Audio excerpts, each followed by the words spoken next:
Once again, our episode is brought to you by John Jordan's Dad Rides. Dad Rides mean that you can get the kids picked up, but it might just be that your wife has to pay a fee.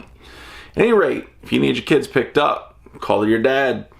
In this episode, we're going to talk to Ole Gravy Leg, aka Matt Williamson.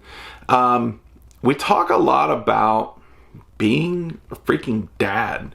Having a lot of kids, having a full-time job, being involved in FPV, and all the other things that we do. And it is really, I don't know, I like some of the things that Matt does with his kids. I think it's a great idea. I fly with my kids, he flies with his. It's a good way to spend some dad time together. If you're interested in any of these interviews in a podcast form, then I would say check out the link in the description below to my Patreon. I really value my time with my patrons. They get access to me. They can suggest guests. We can just chat. It's a lot of fun, and I truly enjoy my patrons. So at that, we will go, and I'll talk to y'all later. Bye. All right. So we've been just shooting the shit for a little bit. It was gold though. It actually was. That'll be a great episode. So let's talk about, you actually work in the drone industry, right? Mm-hmm. So I work for Above Summit out of Somerville, Mass. And mm-hmm. I also am, I'm one of the few people that works with Boston Drone Film Festival. We just had our first film festival, recently. Now we're planning for next year already because mm-hmm. this year we didn't have an entire year, and we didn't know we were like really getting ourselves into to get it going either. Mm-hmm. So I'm doing that, and then on top of that, I'm one of the lead pilots and the head tech for Above Summit. Mm-hmm. So anything from we have a squirt, we have a 10-inch bandolero that's a long range, mm-hmm. good quality, like chase footage, stuff like that. And, mm-hmm. Mavic 2s, Inspire 2s, I don't know, like a lot of DJI A2 drones. Mm-hmm. We have a couple of those builds, and then we have a Alta 6 and an Alta X. So, then we have a bunch of other stuff too, but like to keep the list short. So yeah. I keep all those up and running, and then mm-hmm. and then if somebody needs me to go out and fly, if they need me to go out, and I go out. So yeah. it's pretty cool. I never thought I'd be in this situation. Yeah, that's awesome. Now, does Above Summit, do they do content creation, or what do they do? They do passion projects on their own. It's cool because there's a balance between mm-hmm. Actual paid like set work. Sure. And then also, just they have the passion that they want to go out and make just amazing content. Mm-hmm. And it doesn't matter what it is, it's going to happen. So yeah. It's really cool. That actually does sound very cool. Yeah, it's cool to go into work and not know if you're going to be like fixing something, building something, or just going and flying. I had never flown downtown Boston until I flew with them because they have all the authorizations. It's really cool. Tough. It's tough flying down there, but man, the first time that you fly over, not fly over Fenway, but the first time you're flying over Fenway. No, I never would fly because they got aeroscope. They know where you're at. They'd roll you up so quick. I remember when it really hit me that this was my job was the first time that I orbited the Citgo sign right outside of Fenway. Okay. And I was like, oh man, it was at sunset. It was just like the coolest thing. My hair was standing on end, like on my arms. Like it was just the coolest thing. It was so cool. And I'm like, okay, like this is really happening. And now that was I started there in May. Yeah. And it's just ramped up like exponentially. Yeah. Because it's a small company, but it's a small company of like-minded people, so it's awesome. How many folks work for the company? I want to say 8. Okay. Yeah. So it's effectively a startup. Yeah. Yeah. So, no, they've been around. They've been around for a good amount of time. But Okay. it's like we have other people that we can bring in, like Contractors if we need and stuff like that. Yeah. Yeah. Well, Okay. they're friends that are also Gotcha. 107 pilots, stuff like that. So like Yeah. if we need help on something, or if we're shorthanded, we can bring other people in. Yeah. And then we just give the editors all the footage, and then we go back out. And, I don't envy those people. It's tough. So, and I know you and I have talked about this before, but what's your commute like? Oh man, my commute. It's okay. So my commute is 34 miles. Okay. In Boston traffic. Yes. So it can either be like if I leave work at 8, I could do 75, 80 the whole way home. I'm home in 35, 40 minutes. Okay. If I leave at 5, I'll get home at 8. I'll just sit in traffic. Sometimes I'll pull over in South Bay. It's like right after you get out of the O'Neill Tunnel. I'll pull in there and I'll just take a nap for an hour because I might as well just sit. If I'm not going to be moving, I might as well be sleeping. At least it's more enjoyable. Recharge your batteries a little bit. Yeah. It's mind numbing. And then the other day I saw some guy, like, he was trying to like drive a cop car off the road. And I'm like, what the fuck is this guy thinking he's going to get away with right now? But that's just how bad the traffic is. It doesn't matter if you got lights and a badge on your car. You're probably getting pushed over. If somebody wants to get in front of you, they're getting in front of you. And it's funny, you really don't get pulled over unless you're really like blatant about it. But it's kind of funny. Yeah, actually we were talking about my commute the other night too. The night I threw the GoPro and we did a grumble. I got to put that up still. Yeah, you need to. I think I gotta beep out a couple of words in that I use way too fluently. So if you have let's say 3 hours ish commute a day, you have a full-time job, full-time plus probably at a small company, and you fly FPV, you obviously don't have any children. 4. I have I use this term very loosely because I don't want to disrespect or take anything away from like my love for the kids, but I have 3 stepkids. Okay. I treat them like they're my own, and then I have my own 2-year-old daughter who's a little tornado at this point. Yeah, and she's a trip. So, what is it? I mean, taking care of 4 kids. Like I've got 3. I got a full-time job. I don't have to deal with traffic. What are the challenges you face to keep all those balls in the air at the same time?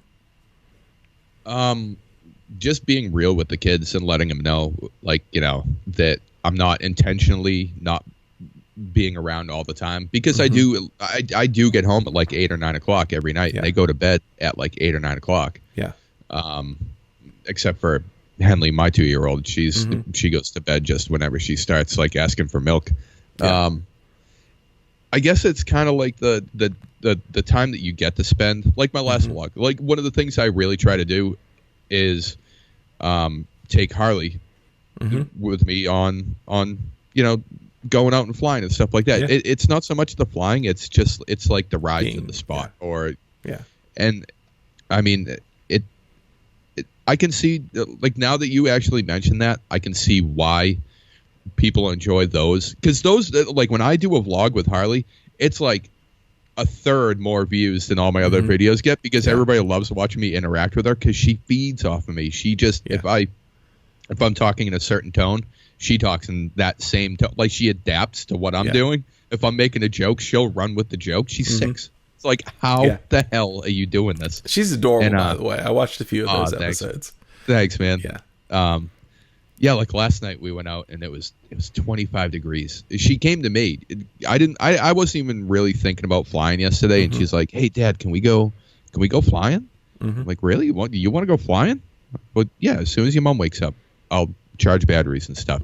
And every 5 minutes, I'm in here charging batteries. I charged like 20 batteries to go because I didn't know how long. I didn't check the weather. I looked outside. It wasn't raining. She wanted to go. We're going. Yeah. And it was like 25 degrees, 30-mile-an-hour winds. God. And like I had her sitting in my little pop chair that I got for Christmas. Yeah. And I threw my Burton snowboard coat over her, and I just like wrapped it all the way around her, gave her my old box goggles, and I'm like, just stay here and you'll be warm. Yeah. So she had her head down and the hood on like up on her nose and the goggles for it. No, she was just having a blast. She's like, yeah, Dad, like, dude, that's awesome. Like, and it just, I don't know. Even if I never put those videos out, the feeling of like connecting with her during that is just, it's awesome. Yeah. I can't wait to make more. I'm in a unique situation. I've worked from home for like a decade. And, you know, I've always worked for the past, since 2011, I've worked for a Silicon Valley company. So I've spent a lot of time traveling out to San Francisco, places like that.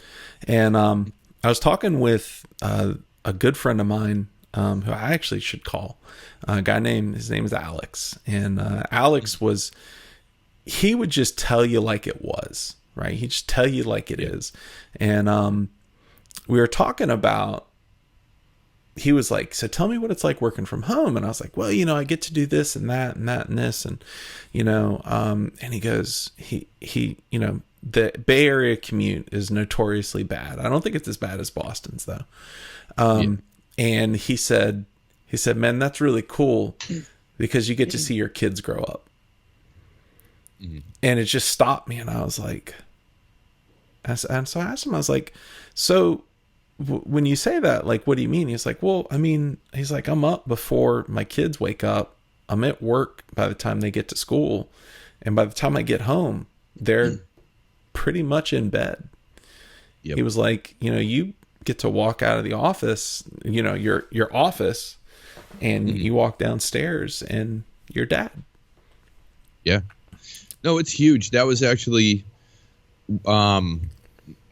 for a long time, I was a manager at a Harley dealer, and it was just like, it was soul sucking. It was one of those jobs that like, I shouldn't have taken it. I shouldn't have let it get to I should have taken it. I shouldn't have let it get to the point that I let it get to. Yeah. But with that being said, when I left, I just quit. I had no plan. I had nothing. It was killing me. So I had a work phone, so I factory reset my phone. I said, here you go. I quit. I punched out and I left and went home, and that was that. And then all of a sudden, like, it was like, okay, like, hey, do you want to come like do drone shoots? And so I was doing like a couple of private things, and I was editing, so I was working from home. And that same thing, like, I realized that was awesome, like, because I was watching my kids grow up. And now, even though I work more hours and I'm gone even more, physically gone from the house, and there's no set schedule, I still get to see and enjoy all four of the kids and being home because I'm in a better mood. So my mood was shit with the other place. It was just complete trash. I'd come home, I just want to sit down, fuck off, and drink. And now it's like, I come home and I'm like, and even the traffic, like, I don't care if it's 3 hours each way. It doesn't even matter. Like that's better. 3 hours each way. So 6 hours is better than getting paid for an 8-hour day at my old job compared to this. So it's like, I can definitely see, like, it really is. Like, I'm still envious because you get to spend a lot more time at home and see the kids than I do, because that's obviously, you can hear me talking like it's something that's important to me. But just like the quality of life that I guess I can give them because of working in this field, it's made a big difference, and it like a big positive difference, I guess. Like, I can't emphasize how much more positive it is now. So, and I have my days, but I will say, and this is something my wife and I talk a lot about, is even, I've got a pretty stressful job. And it's not, I really like my job and I like the people I work with. But there have been times when I should have said no a lot more. And over the past year, you know, my wife has really talked to me a lot about, hey, you're here, but you're not here. Right. Like you're physically in the house. Right. Correct. But there's like a thunderstorm in the corner and the kids don't want to really deal with that. And when they do come talk to you, you snap at them. And, so it's still, I mean, it is very hard to juggle all those things at the same time. And, you know, the fact that you are able to include your daughter in it. I mean, that's the tack that I've taken with my sons. My daughter's not interested. But I try to fly with my sons. I mean, we've got 2 unfinished builds that we just need to finish so that we can all go out and fly. You know, but it's like you said before the interviews, some of my most highly viewed vlogs were me and the boys out like doing prop reviews. And at some point the boys start like dancing. And I mean, it's just some of my favorite videos to look back on. So I definitely like being able to like connect with your kids over something that's a passion is pretty awesome. Exactly. And I think like that's a good way to put it, and I never really thought of it that way until you said it, until you like laid it out like that. I think like the best content that I've created, and I mean I've been doing this back since I was riding stunt bikes. I was editing videos and stuff like that back in like, you know, early 2000s or late 2000s. The best content that I made isn't the flight footage at all. Yeah. Like it will never hold a candle, or my flight footage will never hold a candle to the actual things I've captured. Like just like even hanging out with Harley, or like just like all the B-roll stuff or all the vlog stuff. That's like that. I mean, that time spent and like the laughing and shit like that. Like that's why this is awesome. And I don't know. Maybe that's why I keep going ahead and doing that, because there's like, I guess there's more instant gratification with that, and it's wholesome, than there is with instant gratification finishing an edit and saying, "Oh wow, I dove that gap perfect." Right. It's like, yeah, but you got like 40 minutes of hanging out with, you know, somebody that means a lot to you, whether it's like a really close friend and you guys are laughing, being stupid, or it's like your kids or just whoever. So I never thought about it that way. Thank you. Like the way that you worded it, like it just kind of clicked in my head. Like, man, like what is my better content? And it's not my flying. It's I'll say this, like, you know, in preparation for our interview, I looked through a bunch of your videos, and like I looked through your flying through the garage video, and I looked through a bunch, and then you know, there's this one video, something about flying with Harley, and I was like, let me check this out, and it's got Harley's face on it, and immediately, like I clicked the video started playing, and immediately a few things became very apparent. Number one, she is obviously the apple of your eye. And number two, she's absolutely adorable. And number three, y'all were having a great time. And I was like, this is something I'd love to watch on a regular basis. And, you know, just like you goofing off, like telling her, oh, who do you want to give a shout out to? It's like mom and dad and bot grinder. Oh, man. Oh, that's one of my favorite ones. And then like where she was singing the song too, because I don't know, like, so that Oliver Tree song, Movement, he actually says, don't talk shit, gonna break your jaw. And one day she just yelled it out, and I'm like, wait, what? Like, she's like, yeah, I love this song. Like, like, how do you know this song? She's like, I watch YouTube, Dad. And I'm like, oh man. Right. So I thought about it, and I'm like, should I put this in the video or not? And I'm like, yeah, fuck it, I should put it in the video. That was hysterical. And, oh, that's the video too. Did you see the one where I was chasing her with the Mavic through the soccer field?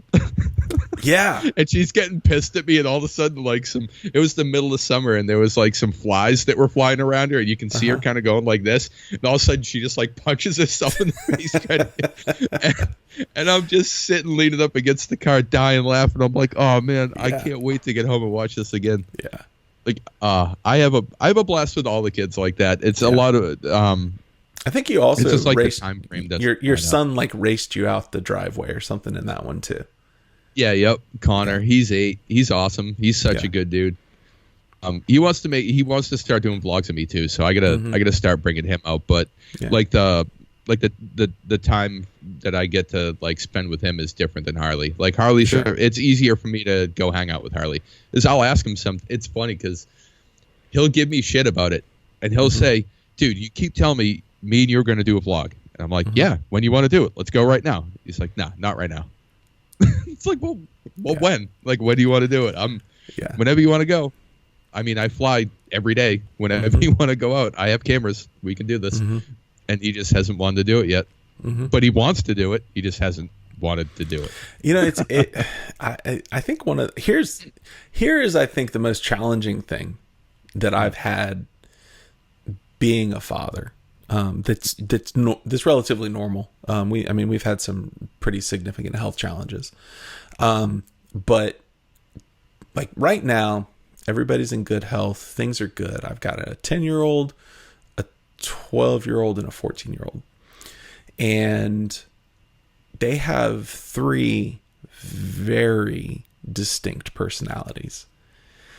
And parenting these 3 personalities at the same time is just like, oh yeah. Because when they're all in the same room, it's like 3 different things, or in my case, 4 different things, because then they have a 2-year-old just banging 2 pots together. Right, yeah. Just like, Dad, look at me. And just yelling gibberish. It is, but when you get them separated, it's totally awesome. Yeah. Well, in that one-on-one time, I mean, it's super good. Like I really honestly, as much as we go now, as much as we do, like, you know, I'm always like, I call myself an Uber driver in the evenings, and, you know, I'm always taking kids places, but like when I get that one-on-one time with them, that's when I get to really enjoy it. So yeah, but it's really good to I guess that's like one of the most rewarding things I've done is actually being able to spend one-on-one time. Like I remember Hillary went to California in early April of 2019. And I started thinking, this is what got me on the camera thing. It's funny that we were talking about this earlier. I said, well, fuck it. If she's going to California, I'm going to buying a camera. I'm just going to say it's for both of us. And that way I got a fallback. You went to California. You left me alone. Because I was home and I spent like a whole week home with Henley, she wasn't even a year and a half at that point. Yeah. So I went, I'll find the picture for you and send it to you. It's hilarious because it's Henley just sitting here holding this big ass box with a new Canon camera. And I'm holding her and I'm just like giving the thumbs up, taking the picture. Yeah. And, it's just, it was the funniest thing because even though like she had no idea what was going on, but we just walked around. I let her just run around Best Buy and just be a dickhead pretty much and just like knock shit off. And I'm like, whatever. What are you going to get mad at a 1.5-year-old? Come on. Right. And, but just like the whole time she just had that smile on her face the whole time. And even though she couldn't express any of that through words, I could just tell that she was just having a fucking blast. And that, it totally removed like me, like getting a brand new camera that I haven't had in, I don't know, a decade. Yeah. It totally trumped that. It was holy shit. This kid is so happy right now. And it was the first day I think that I was like, that I had her and it was just the whole week. So it was kind of like it set the precedent. I'm like, man, this kid fucking loves hanging out with me. Like, what am I going to do? I can't let her down now. So I gotta keep going. And even now she's still like, it's like she knows too that because Hillary's using that camera now. I want to obviously getting another camera and a bunch of other crap, but she'll just grab the camera. She'll come in the office. She'll grab the microphone and talk. I think she did when you were in the Zoom chat too. Did she? I don't remember hearing that. Yeah, she might have. It at some point that night. It may have been earlier because I think when I finally jumped into the Zoom chat, it was pretty late. Oh yeah, that's true. But so what? She'll come down and she'll just full on like, hello, like all this stuff. You can't hear a thing because it's coming through noise canceling headphones. But she just knows that it's a microphone to talk into it, and then she grabs the camera and just puts it on my lap and then stands there and looks at me, waiting for me to take a picture, like smiling. It's like But it's weird because she doesn't grab the 60D, she grabs the T6. The one that you, Yeah. It's like, I don't know. She's a smart kid. So she knows her campus better than I do. there was one time, this was a couple of years ago. It's right after the Switch came out, and there were just Switch, you couldn't get the Switch, right? And my kids really wanted a Switch, and I had my two boys with me. They're the oldest, and they must have been like 8 and 10, something around there at the time. Yeah, maybe a little bit older, 9 and 11, something like that. And I took them out. We went to a coffee shop. The youngest of the two kind of started having a little bit of a meltdown, and I was like, look, guys, I'm playing dad roulette here. I'm like, look, tell you what, let's leave. And because I think my wife and my daughter were doing something, or they were gone. I don't remember why. And I was like, let's go, and we'll drive to Best Buy, and we'll see if they've got Switches. And if they've got Switches, then we'll get one. And they were like, are you serious? And I was like, yeah. And in the back of my mind, I'm going, they're not going to have Switches, but they don't know this, right? Right. Because there's literally a national shortage. There's no chance that we're going to walk into Best Buy and find a Switch. Right. So we walk into Best Buy. They immediately go sprinting to where the Switches are. And my younger son, I see him bend over, and he holds up a Switch. And he starts jumping up and down, right? And I'm just like, oh my God. How am I going to explain this one to my wife? So I walked over, and I was like, I told him if there was this, and there was another dad and son that were standing there. There were only 2 Switches in all of Virginia Beach at that point, and they were both sitting on that Best Buy shelf. What? Oh yeah, no, nobody could you couldn't get them anywhere. And so we got the one that they wanted, which had the multicolored Joy-Cons, whatever, and we got Zelda, and which was an amazing game. Oh yeah, you got the good one. You got the good bundle. If you got Zelda. God, that was such. I hadn't played a video game since like WoW came out, and that was so good. Anyways, so we jump back in the truck, and I'm like, all right, we're gonna call your mom. I was like, I'm probably in trouble, and so we call. Totally backfired. Yeah, I'm totally just like, oh damn. And we call my wife, and I'm like, hey hon, how you doing? She's like, good. How are you and the boys? I'm like, we're doing great. And my youngest son goes, we got a Switch. Oh man, she goes, awesome. She's like, oh really? And I could tell she was kind of like bordering on a little bit peeved. And then my youngest son again goes, but we didn't get the puppy. And she's like, oh God. She's like, oh God, like, thank you. All right, just bring home the Switch. Oh, like the Switch is fine. I don't have to walk it tomorrow. Right. Now we did end up getting a dog who's right behind me. I saw it. Yeah.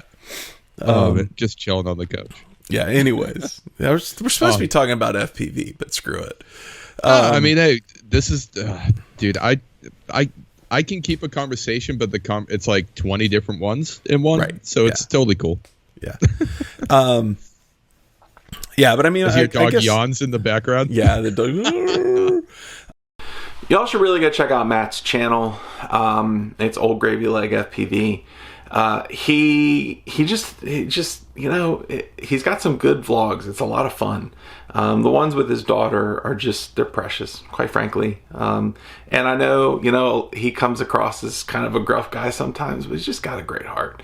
In our next episode, we talk about Matt being a technical wizard. He has been supporting live streamers and done live streams himself for quite a while, 3 years at this point.